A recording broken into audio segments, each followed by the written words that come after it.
Dios me los bendiga. Muy bienvenidos a este servicio matutino de las 5:30 de la mañana. ¿Quién hubiera esperado, verdad? Pero el hambre que hay de Dios, la necesidad, por los tiempos que estamos viviendo, es importante que podamos hacer ajustes en nuestro calendario, en nuestros horarios para estar en la presencia del Señor. Voy a pedirles, hermanos, que abran su Biblia, por favor, al libro de Oseas, capítulo 10. Oseas está después de Daniel. El libro de Oseas, el capítulo 10, vamos a leer el versículo 12. Y mantenga su Biblia abierta a esta porción. Lo importante, hermanos, que en esta hora, al traer este tipo de mensajes, debemos de poner nuestro corazón en reflexión delante de la presencia de Dios, que podamos analizar la condición de nuestro país, la condición de la iglesia misma, porque Dios es un Dios de misericordia y Él da tiempo.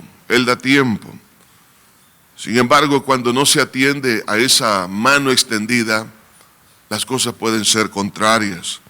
Por eso que en el versículo 12 del libro de Oseas, Oseas capítulo 10, versículo 12, dice así: sembrad para vosotros en justicia, segad para vosotros en misericordia, haced para vosotros barbecho, porque es el tiempo de buscar a Jehová hasta que venga y os enseñe justicia. Vamos a leerlo una vez más, este versículo. Sembrad para vosotros en justicia, segad para vosotros en misericordia. Haced para vosotros barbecho, porque es el tiempo de buscar a Jehová hasta que venga y os enseñe justicia. Para que podamos comprender un poco esta porción de las Sagradas Escrituras, necesitamos irnos al trasfondo histórico en el cual estaba viviendo la nación de Israel. Para este entonces, la nación de Israel estaba dividida en lo que se conoce como las 10 tribus del norte y las 2 tribus del sur. En el norte se conocía como lo que es Israel y en el sur se conocía como Judá. Judá tenía como capital Jerusalén y el norte tenía como capital Samaria. A raíz de que el rey Roboam, hijo del rey Salomón, pues este hombre inexperto, fue un joven inexperto, cometió graves errores en su liderazgo.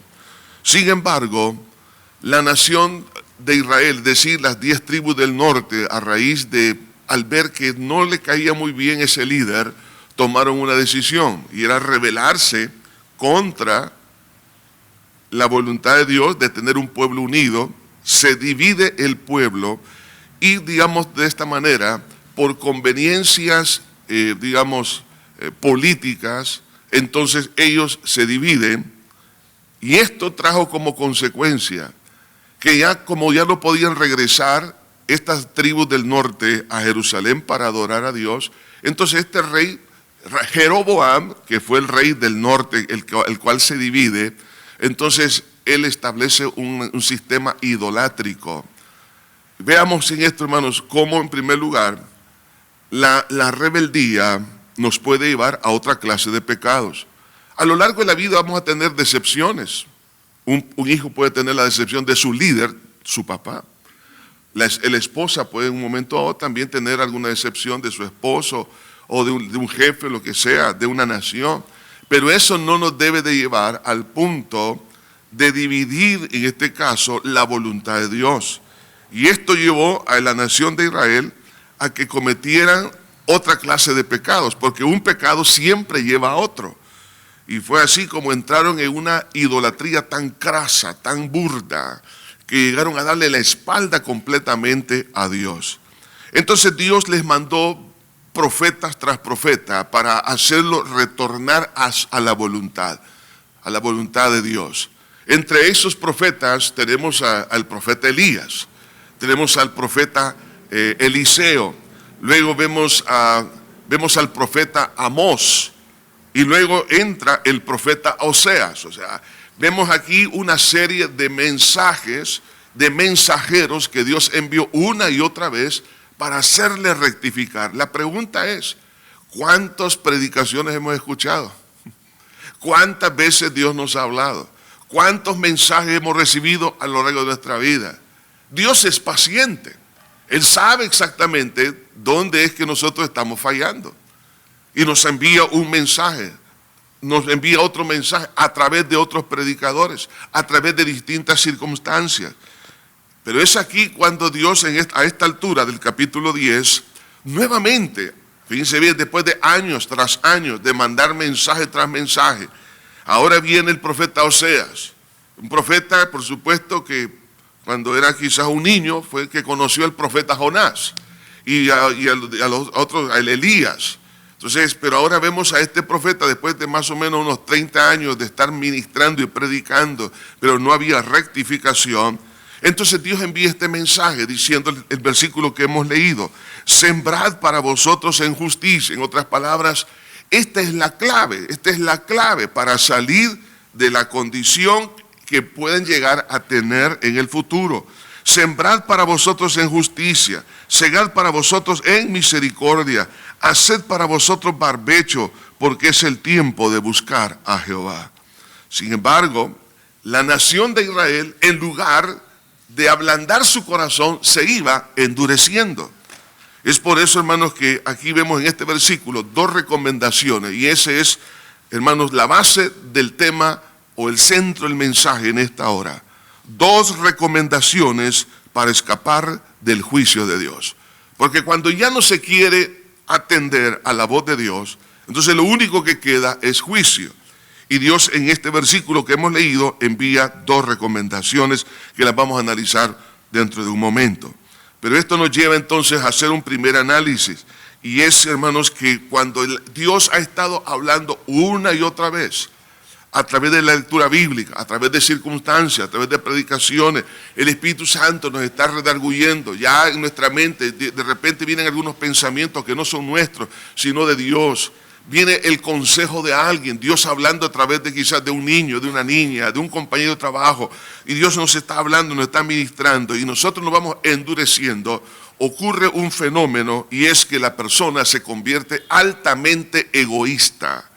Por eso que en el versículo 1 de este capítulo 10 dice: Israel es una frondosa viña que da abundante fruto, oiga esto, para sí mismo. Aquí vemos egoísmo de 24 quilates. La maldad, hermanos, que está detrás del egoísmo es muy grande. Entonces, cuando una persona no quiere resolver el problema que Dios ya le dijo que tiene que resolver, entonces el egoísmo comienza a incrementarse. Y dentro de las cosas que hace el egoísmo es que atribuye la bendición de su prosperidad no a Dios, sino en este caso histórico a los ídolos. Es como que hoy en día pudiéramos nosotros decir: bueno, la verdad es que estoy en pecado, pero estoy bendecido. ¿Ha conocido personas así? Y dices: bueno, mire, la verdad que Dios como que me tolera mi condición pecaminosa, estoy siendo bendecido. Y la verdad que yo se lo atribuyo a que soy inteligente, soy capaz, Dios me prospera, Dios me bendice. Y había ocurrido este problema, y es que ellos habían caído en esa mentalidad que la prosperidad que tenían, y que como no les había caído juicio, se la atribuían al dios Baal, al dios de Acera y en muchas otras cosas. Hoy en día, hermanos, hay muchos que les atribuyen su bendición, por ejemplo, de una sanidad divina, de que les guardó de un accidente automovilístico, a un santo y no a la gracia de Dios. Le atribuyen, digamos, a un hombre, a su propia capacidad, a la empresa, y no nos recordamos que Dios es bueno, que hace salir el sol sobre malos y buenos, dice la Biblia, y no le damos gracias a Él. Por eso que una persona que no está resolviendo su pecaminosidad, su corazón se vuelve egoísta y no le da la gloria a Dios, sino le da la gloria al que no se la debe. Además de eso, considera al que lleve el mensaje de Dios al pueblo como un loco, y eso es lo que pasó.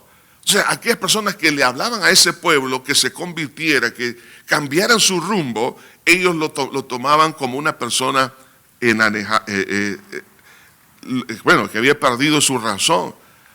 Entonces, esta persona de un momento dado era despreciado, y eso lo vemos en el capítulo 1, no lo vamos a analizar, pero los profetas lo veían como locos. Y así hay muchas personas, cuando ya le está hablando de parte de Dios, dicen, no, esto no me hables eso, no quiero considerar lo que me estás diciendo. Además de eso, el egoísmo también no considera la oportunidad que Dios le da.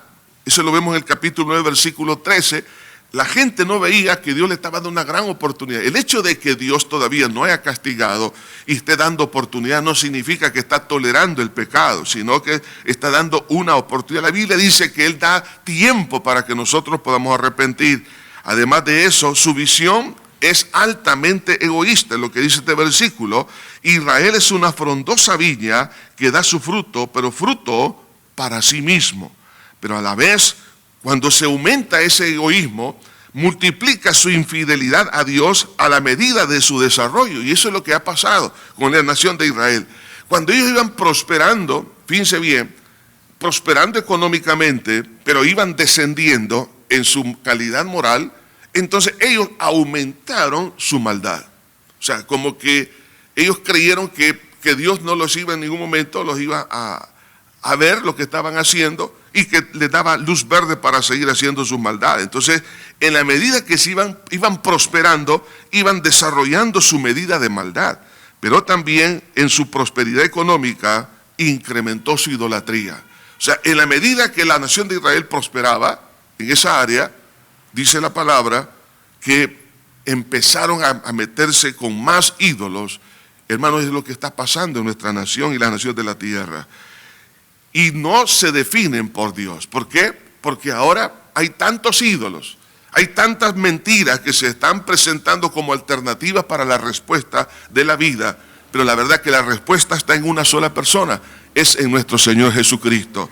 Entonces, cuando una persona no atiende a la voz de Dios para corregir un problema, el egoísmo ha de nacer en su alma y se va a ir incrementando. Y detrás del egoísmo habrá una inmensa maldad. Pero esto lo va a llevar ¿a qué punto? Al cinismo. Y eso es lo que había ocurrido en la nación de Israel. El cinismo de no arrepentirse, consciente de su pecado, y esto es lo que atrae el juicio de Dios.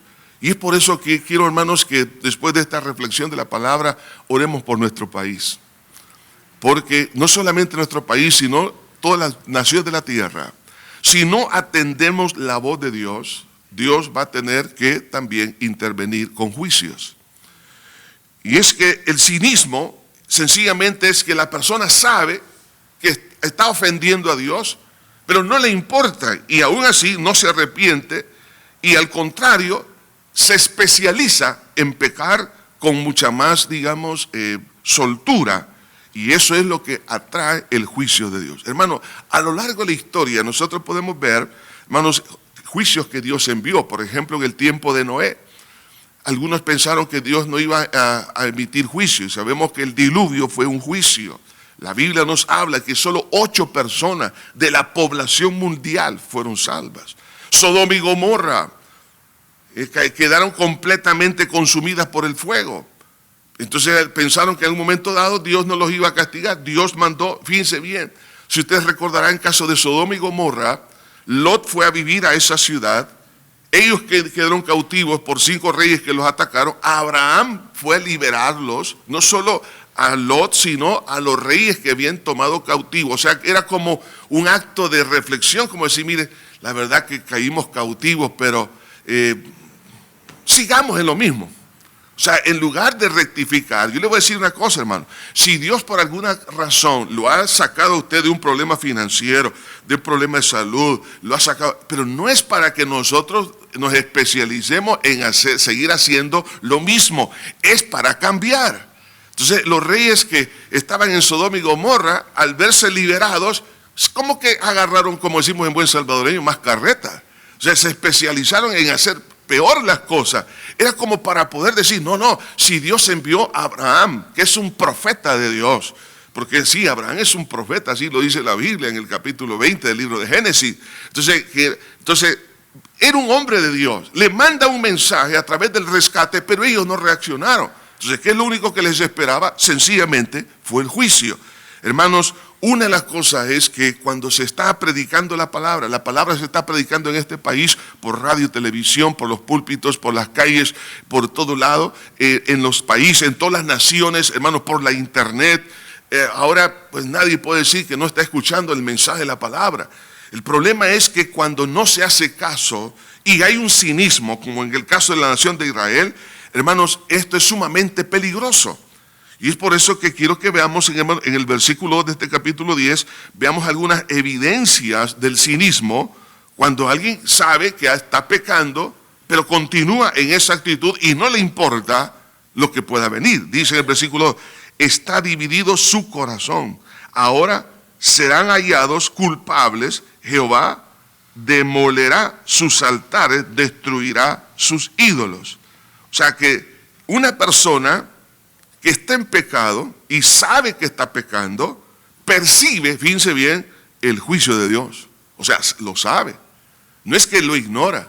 ¿Quién puede decir en esta tierra que no sabe que hay un juicio final? La Biblia lo dice, todos le tienen temor, saben que hay un infierno, saben que hay un lago de fuego, pero a pesar de eso, sigue en su propio camino. Y eso es lo triste.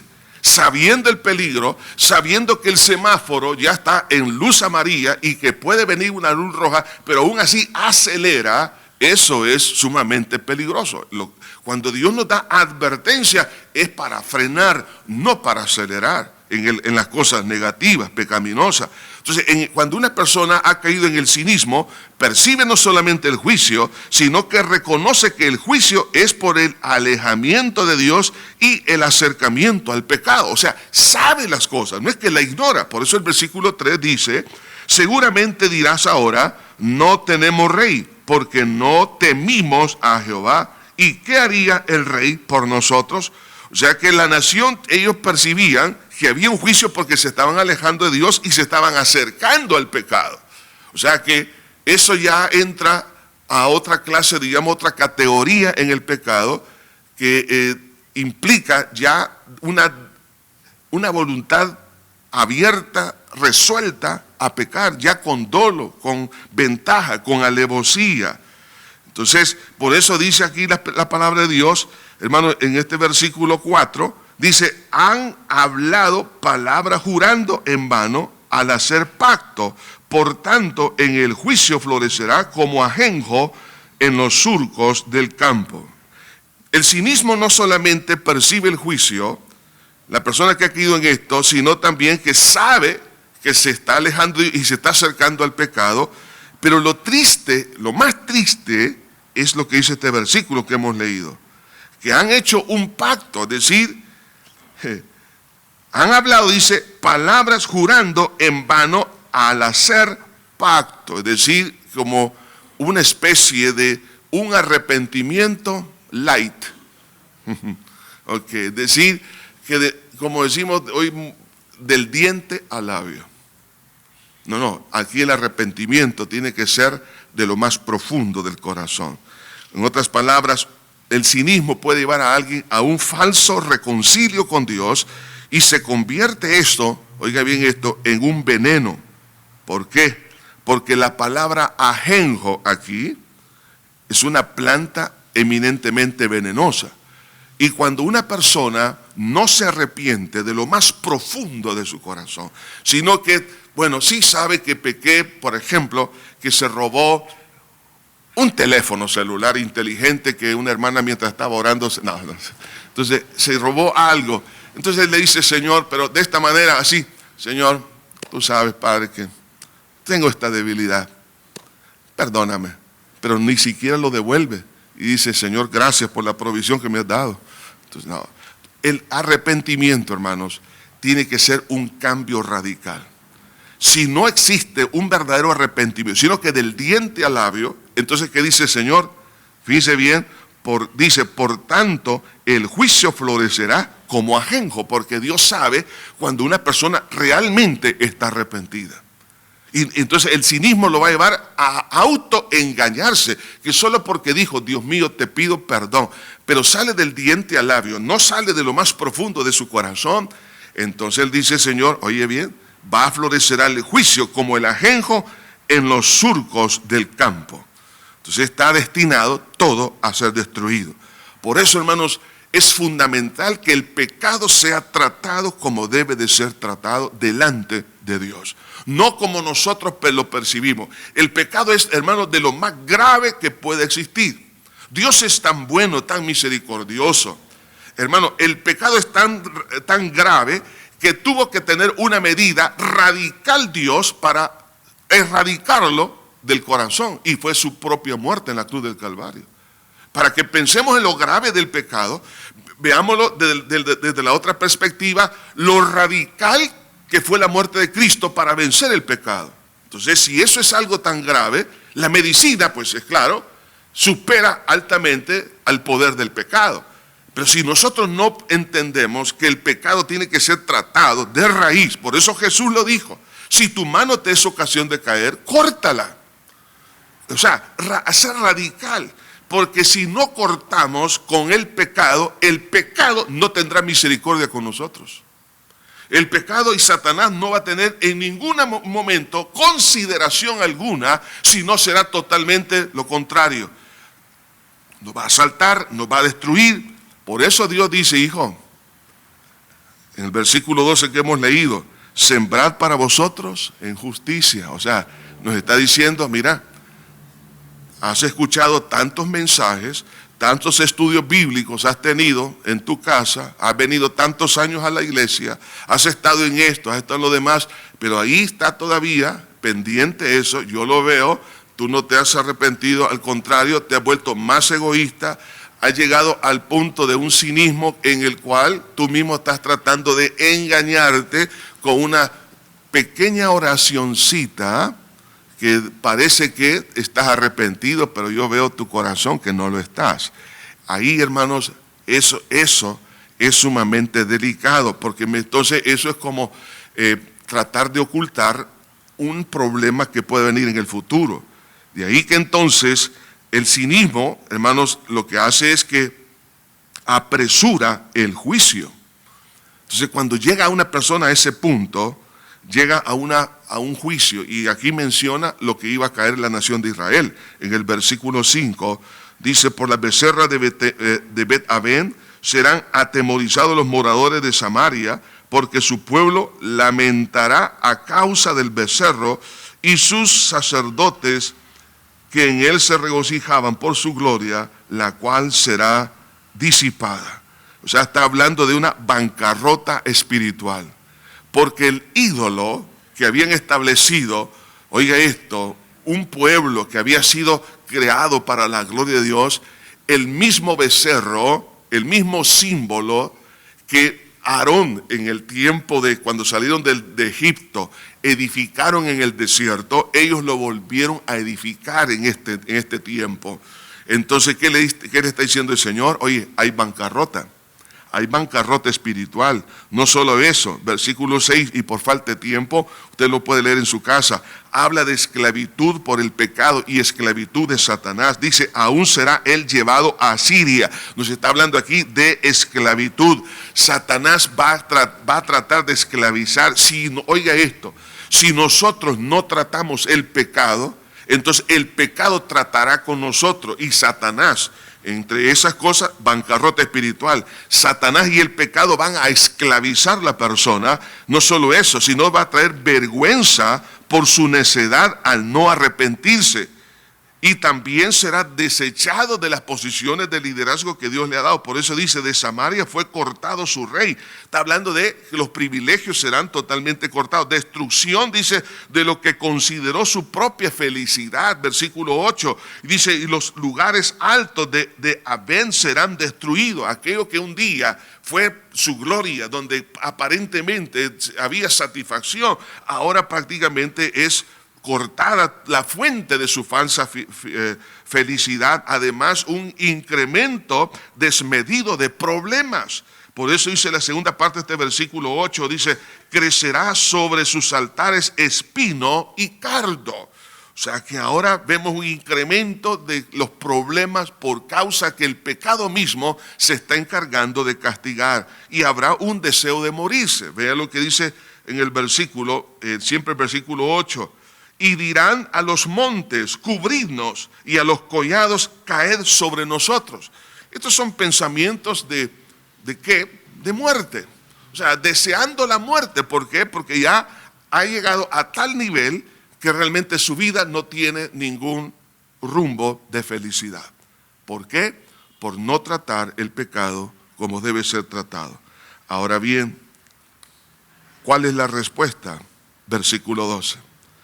Dios, sabiendo esto, todavía les está hablando a la nación de Israel y les dice, miren, les voy a recomendar dos cosas para que corten cualquier consecuencia en el futuro inmediato o el futuro a largo plazo. Es este: sembrad para vosotros en justicia. ¿Qué es lo que le está diciendo el Señor? Hagan lo correcto por lo que usted y yo sabemos por la palabra de Dios. Sembrad para vosotros en justicia. ¿Por qué dice segad para vosotros en misericordia? O sea, ¿qué es lo que está diciendo Dios? Hijo, tú ya sabes lo que tienes que hacer. O sea, hay que sembrar en justicia, o sea, hacer lo correcto por lo que ya sabemos nosotros por la palabra de Dios. No tenemos que reinventarnos la rueda, aquí está la palabra. ¿Qué es lo que Dios nos pide? Hagamos eso. O sea, no es aquí es cuestión de cambio de vida, cambio de actitud, cambio de rumbo. Tomar decisiones, que la palabra es mi guía, aquí en esto me voy a enfocar. Y cualquier cosa que contradiga la voluntad de Dios en su palabra, yo lo desecho. O sea, tomar decisiones radicales a obedecer la palabra. Pero es que dice, es que si otra persona, ¿por qué lo está haciendo? ¿Qué importa que otra persona lo esté haciendo? Lo que importa es lo que Dios dice, hermanos. Y la otra recomendación es la que dice, haced para vosotros barbecho, porque es tiempo de buscar a Jehová. Es decir, disponer el corazón, o disponer de corazón, darle a Dios la prioridad de nuestra vida. El barbecho es cuando un agricultor, un campesino, mete, por ejemplo, el arado y empieza a romper la tierra y la deja expuesta al aire, al nitrógeno, al ambiente, digamos, de la atmósfera, para que pueda nutrir la tierra, y la dejan algunas veces, dependiendo de qué clase de cultivo, y en algunos países, dejan la tierra, la quiebran, la dejan expuesta así, digamos, como le pasa el arado, pero sin sembrar, la dejan un mes, 2 meses, algunas veces 6 meses, algunas veces hasta 1 año. Entonces, ¿para qué? Para que la tierra se pueda nutrir. Entonces, cuando el barbecho es eso, meter el arado, exponer, en este caso, la tierra es nuestro corazón. Hacer barbecho es decir, Señor, en este momento dispongo mi corazón, rasgo mi alma y la presento delante de ti, Señor, para que tú seas el alfa y la omega en mi corazón. Porque es tiempo, dice, de buscar a Jehová. Oiga, una cosa es buscar las dádivas de Dios y otra cosa es buscar el rostro de Dios. Es decir, la prioridad debe ser Dios, no lo que Dios me dé. Algunas veces nos equivocamos porque pensamos que pedirle a Dios que me proteja, que me dé salud, eso es buscar el reino de Dios. No, hermano, eso no es buscar a Dios, es decir, que Dios sea lo primero para mí, que no ande detrás de los panes y los peces que Él me pueda dar, sino detrás de Él, que yo me enamore de Él. Entonces, oiga esto, hermano, 2 recomendaciones sencillas pero poderosas para cortar el juicio. Ya no hagas lo que estás haciendo, dale un corte aquí, y tú enfílate en lo que está en mi palabra. Es lo que Dios dice, sembrad en justicia, hacer lo que ya sabes que tienes que hacer. Y en segundo lugar es buscar a Dios, es decir, ponerlo a Él en primer lugar y que no haya ningún ídolo, sea este el trabajo, sea este la comida, sea este, hermano, el deporte, sea cualquier cosa que esté compitiendo con Dios, hay que sacarlo del corazón. Es que lo primero, el alfa y la omega de nuestra vida tiene que ser el Señor. Entonces el Señor estaba recomendando a esta nación, mira, te he enviado tantos profetas. El profeta Elías llegó, no han hecho caso. Han llegado Eliseo, tampoco. El profeta Amós, ahora les envía el profeta Oseas, diciendo, oye, mire, les estoy advirtiendo, y tristemente sabemos por la historia que a pesar de eso no atendieron.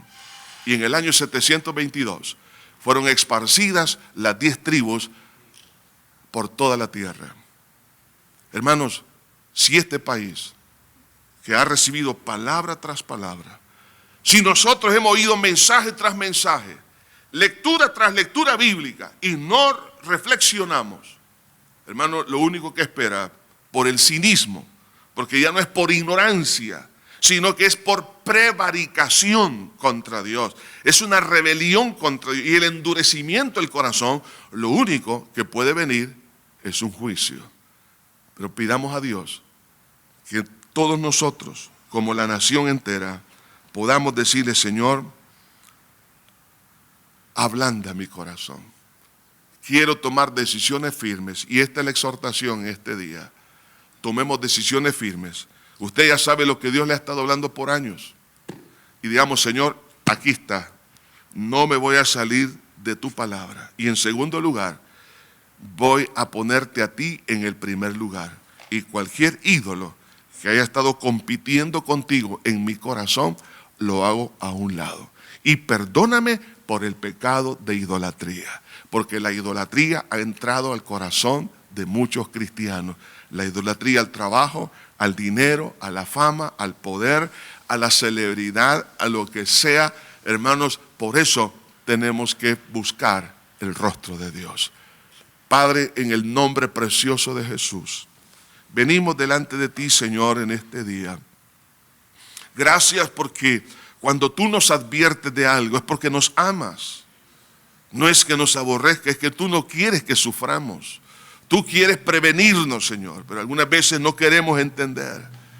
Señor, te pedimos en este momento que nuestro corazón reflexione, que no, Señor, caminemos en necedad. Ya tú nos has dicho lo que es bueno, nos has predicado una y otra vez, nos has hablado al corazón. Padre Santo, pedimos que el pueblo, Señor, que ha sido redimido con tu sangre, la iglesia, que podamos, Señor, reaccionar en este momento. Glorifícate, Señor, en nuestra vida. Queremos pedirte en primer lugar por nosotros, Señor, antes de pedir por otros, porque necesitamos corregir nuestros propios errores. Queremos sacar la paja que hay en nuestro propio ojo, la viga que está en nuestro ojo, Señor. Señor, queremos pedirte perdón, Señor, Dios mío, porque cuántas cosas hemos aprendido, las hemos enseñado, quizás las hemos predicado, las hemos, Señor, leído, las hemos visto, nos han exhortado. Y sin embargo, Señor, no queremos hacer caso. Te pedimos perdón, Señor. Perdónanos, Padre, porque nuestro corazón al endurecerse, esto puede traer, mi Dios, consecuencias fatales. Pedimos en este día, Señor, que sea tu gracia, tu misericordia, Señor, la que pueda, mi Dios, ayudarnos a ablandar el corazón. Señor, tomamos una decisión en esta mañana como pueblo. Yo creo que todos estamos conscientes de esto. Y delante de ti, Señor, venimos y decimos: Señor, queremos obedecer tu palabra. No nos importa, Señor, lo que el mundo piense, la carne, la influencia del mundo. Padre, en el nombre de Jesús de Nazaret, en este día, Señor, queremos cortar, Señor, aquel cordón umbilical con lo que no es tuyo, Señor. Padre, te pedimos perdón, Padre. Perdónanos, Señor Jesús, por lo que no es tuyo. Señor, tú has hablado una y otra vez, pero algunas veces alguien quiere justificar, Señor, mantenerse en esa condición. Esto lo va a llevar al punto de un cinismo, Señor, que esto es peligrosísimo. Te pido, Señor, en este día, que no, Señor, nadie se endurezca, Padre, porque esto le va a traer consecuencias graves. Señor, para gloria de tu nombre, Señor, te pido, Señor, por tu pueblo, todos los que hemos sido lavados, Señor. Señor, Dios mío, abre nuestro entendimiento, abre nuestros ojos, Señor, que no nos endurezcamos, Señor. El hecho de estar oyendo mensajes no significa, Señor, que hay corrección si nosotros no hemos tomado la decisión de sembrar injusticia. Tú sabes lo que es correcto en el trabajo. Tú sabes, Señor, que no tenemos que en ningún momento defraudar, engañar, ni mentir. Y cuántas veces esas cosas son del diario vivir en el trabajo de muchos. Señor, en las cosas que hacen. Mas en este día, Señor, te pedimos que nos perdones, Padre. Dios mío, perdónanos, Señor, porque contra ti hemos pecado, hemos hecho lo malo, Señor. Padre Santo, y queremos, Señor, hacer barbecho, porque es tiempo de buscarte a ti, Señor. Queremos romper, Señor, con aquellas estructuras, Señor, de idolatría en nuestra alma. Aquello que le hemos dado prioridad, que no teníamos nunca que haberle dado prioridad. Señor, te pedimos perdón, Señor, límpianos con tu sangre preciosa. Pero queremos darte a ti prioridad, la primera y la última, que seas el alfa y la omega. Que seas tú solamente el Rey, Señor de nuestra vida. Perdónanos, Señor Jesús, perdónanos, Padre. Padre Santo, te pedimos que nos santifiques, nos purifiques. Gracias, Señor Jesús. Oh, Dios del cielo. Ahora, Padre, te pedimos, Señor, que tengas misericordia de esta nación. Que tengas misericordia de este país, Señor. Ahora todos como pueblo nos unimos, Padre, y intercedemos por la nación del Salvador. Dios del cielo, lo triste es que han oído la palabra, muchos, los niños, jóvenes, adultos. No hay rincón en este país que no haya oído palabra tuya. Has enviado predicadores a lo largo de la historia de esta nación. Padre, han habido, mi Dios, testimonios de gloria, de poder. Sin embargo, el corazón se ha endurecido. El cinismo ha llegado a tales niveles que la maldad, Señor, oh Dios mío, sabiendo que el hacer todas estas cosas va a traer consecuencias a su vida, pero no les importa. Cómo el pecado los ha cegado. El demonio, Señor, los ha engañado, creyendo que se van a salir con la suya, y eso no es posible. Señor, Dios mío, algunos creen que escaparse de la justicia humana es escaparse de tu justicia. Eso no es cierto, Señor. Dios mío, tú eres el juez, Señor, de los vivos y de los muertos, dice tu palabra. Y un día tú, Señor, pedirás cuentas cada uno. Oh Dios del cielo, te pedimos en este día que tengas misericordia de esta nación. Señor, que haya corrección, que haya, Señor, aquellos cambios que se tienen que dar. Señor, aquellas decisiones firmes que tienen que tomarse, Padre, que se puedan tomar a nivel, Señor, individual, a nivel de familia, a nivel de nación. Señor, al hacer las cosas en lo correcto que tú has establecido. Como también, Señor, el abrir el corazón a ti, renunciar a tanta idolatría, a tanta mentira, Señor, a tanta vanagloria, a tanta vanidad, a tanto pecado, que se ha puesto el pecado como lo máximo en la vida. El propósito de algunos solamente es eso, Señor, vivir para el pecado y no para ti. Ese es un desprecio a tu persona. Te pedimos que nos perdones, Señor, como nación. Perdónanos, santifícanos, Señor. Pedimos en este día que tengas misericordia de este país, del Salvador, de los países centroamericanos, de los países, Señor, Dios mío, en toda la tierra, de las naciones. Padre Santo, tú has enviado una y otra vez, Señor, palabra de misericordia, y muchos no han querido, Señor. Pero ahora, Padre, para la gloria de tu nombre, pedimos, Señor, que tú traigas, Señor, arrepentimiento. Señor, trae arrepentimiento en el corazón de toda la nación, arrepentimiento en el corazón de cada niño, de cada joven, de cada adulto, de cada anciano. Señor, porque tú eres bueno, tú ya nos estás diciendo para evitar un juicio. ¿Qué pides tú? Dos cosas: que sembremos en justicia y que busquemos tu rostro, Señor. Padre, y qué difícil es eso. Si eso no es, oh Señor, no es lo más fácil, Señor. La invitación más tierna que tú estás haciendo. Lo que pides es que obedezcamos tu palabra. Y lo que pides, Señor, es que soltemos toda idolatría, todo aquello que está sustituyéndote a ti en el centro del corazón de la persona. Padre mío, porque el diablo se nutre cuando no se hacen estas dos cosas. Por lo tanto, el enemigo toma control, y es donde vienen los grandes niveles de devastación, de dolor, de sufrimiento. Padre mío, bendice esta nación. Padre, te pedimos que tengas misericordia de este país. Padre del Salvador, pon tu mano de poder ahí, Señor, para la gloria y la honra preciosa de tu nombre. En Cristo Jesús, Señor. Amén y amén. Gloria al Señor.